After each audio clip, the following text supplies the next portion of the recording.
जी हाँ, हमें यकीन नहीं हुआ कि जिस पूनम को हमने फरार महिला अपराधी बताया उसे बापू मिलने को तैयार हो गए। फरार पूनम से मिलने को तैयार हुए बापू। बापू ने कहा पूनम मिलेगी तो उसे मंत्र दूंगा। बापू जब पूनम से मिलने के लिए तैयार हो गए तब हमने ये भी जानने की कोशिश की कि क्या बापू तथाकथित तौर पर फरार महिला पूनम को आश्रम में पनाह दे सकते हैं। तो उसको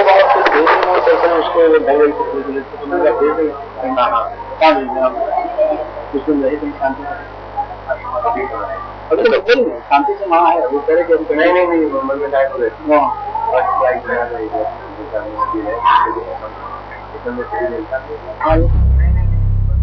हम चौंक गए ये सुनकर जब बापू ने कहा कि पहली फ्लाइट से पूनम को मुंबई से लाओ और वो उनके आश्रम में रहे। फरार पूनम को मुंबई से अपने आश्रम में लाने के लिए तैयार हुए बापू। बापू ने कहा फरार पूनम आश्रम में रह सकती है। बापू ने फरार पूनम खन्ना को अपने हरिद्वार के आश्रम में पनाह देने की बात की जहां उस वक्त वो खुद विराजमान थे। हरिद्वार में बोलवाने बापू हरिद्वार में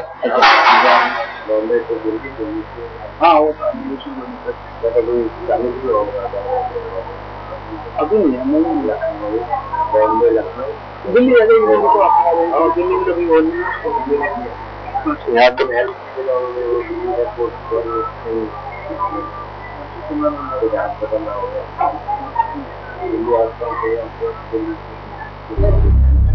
हमने बापू से कहा कि हम पूनम को चुपचाप आश्रम लाना चाहते हैं क्योंकि वो फरार है। तो बापू ने इस पर यह कहा कि हम पूनम को दूसरे किसी नाम से हवाई जहाज का टिकट दिलाएं। हम उस वक्त किसी को जानकारी नहीं होने देना चाह रहे हैं। हमने अपनी किसी साथी को भी बताया मुझे किसी ने चुपचाप निकला बिना बात में जानकारी को हाँ बता आदत आ रही है उससे नाम से टिकट लेंगे। हाँ किसी नाम से टिकट ले लिए उसका मेरा ऑफिस से बुक हो जाएगा। बापू ने कहा पहली फ्लाइट से पूनम को मुंबई से आश्रम लाओ। बापू ने सलाह दी कि पूनम का हवाई टिकट दूसरे नाम से लो। हमें यकीन नहीं हो रहा था कि यह सलाह देश का पहुंचा हुआ संत हमें दे रहा है और वो भी एक फरार अपराधी को पनाह देने के लिए। बहरहाल हम अगले ही दिन एक लड़की को पूनम खन्ना के नाम से बापू से मुलाकात करवाने की तैयारी में जुट गए। आगे आप जो देखेंगे बस इतना ही कहेंगे, हे राम।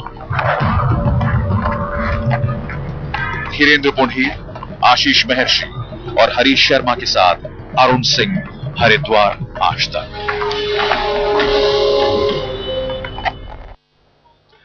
देश के जाने माने संत आसाराम बापू अपने आश्रम में एक फरार महिला अपराधी को पनाह देने की बात कर रहे हैं। हम वही दिखा रहे हैं जो हमारा कैमरा रिकॉर्ड कर रहा है। बिल्कुल दीपक, इसमें सबसे सोचने वाली बात यह है कि इस महिला को आसाराम बापू जानते तक नहीं थे, इसके बावजूद वो शरण देने को तैयार थे।